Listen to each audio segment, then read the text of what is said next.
Ce qui est absolument vrai, c'est que je considère le contrôle de l'allongement comme l'un des points les plus importants.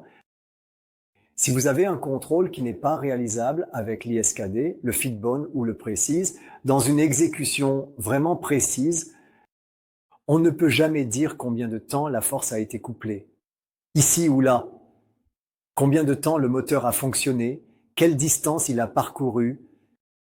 Pour cette raison, les gens qui se font poser ces ongles, par exemple, doivent-ils rester proches de leur chirurgien qui les contrôle chaque semaine, qui prend parfois des radiographies hebdomadaires pour voir s'il les a allongés d'1 millimètre, s'il les a allongés de 0,5, s'il les a allongés de 1,3, ce qui en fin de compte ferait une énorme différence dans le mécanisme de guérison. Et c'est pourquoi ils doivent toujours, cela dépend de la douleur, cela dépend de beaucoup de choses, de la masse musculaire, etc., de combien il a transporté. Si vous allez trop vite, la connexion se rompt, vous produisez une pseudarthrose, comme vous en avez déjà parlé, vous produisez la non-union dont les Américains parlent beaucoup. Donc, dans le monde anglo-saxon, c'est la non-union. Vous devez le savoir exactement, mais vous ne le savez jamais exactement. Comme dans ce groupe de Higgins, cela concerne tout autant l'albizia. Avec l'ISKD, ils n'ont jamais pu le dire. Il a couru comme il le voulait. Était-il trop lâche? Est-il allé trop vite? Était-il trop serré? Est-ce qu'il n'a pas du tout fonctionné? Donc ça ne marche pas. Mais ici, cela s'applique. Le contrôle concerne ces 3 aspects. Cela signifie, mais il faut aussi en être conscient, que lorsque l'on s'éloigne de ce domaine, on contrôle indirectement l'allongement exact. Il les contrôle ensuite par des radiographies. S'il s'est également passé quelque chose ici, c'est-à-dire que chaque radiographie contient aussi une distorsion, et ainsi de suite.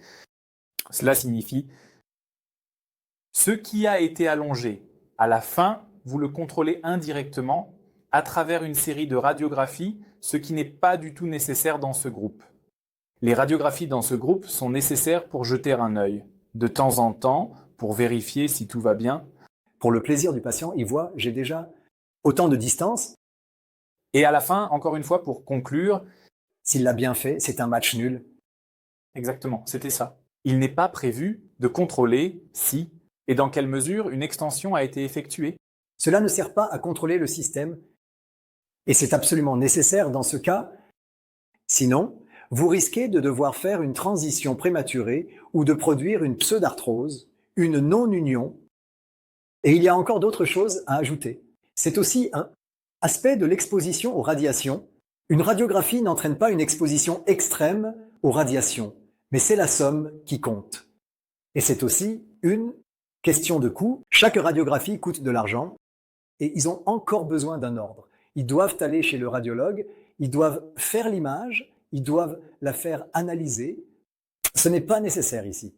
Et pour cette raison, les gens ne peuvent pas rentrer chez eux, ni aller travailler. Vous ne pouvez ni supporter complètement, ni contrôler simplement votre allongement. Ce groupe ici, sans lui, donc ce groupe peut rentrer chez lui, peut réaliser son allongement lui-même, fait ses exercices, peut aller au travail, et ainsi de suite. Et vous ne pouvez pas le faire avec aucun clou en termes de stabilité et de fiabilité, mieux qu'avec ce groupe. C'est comme ça.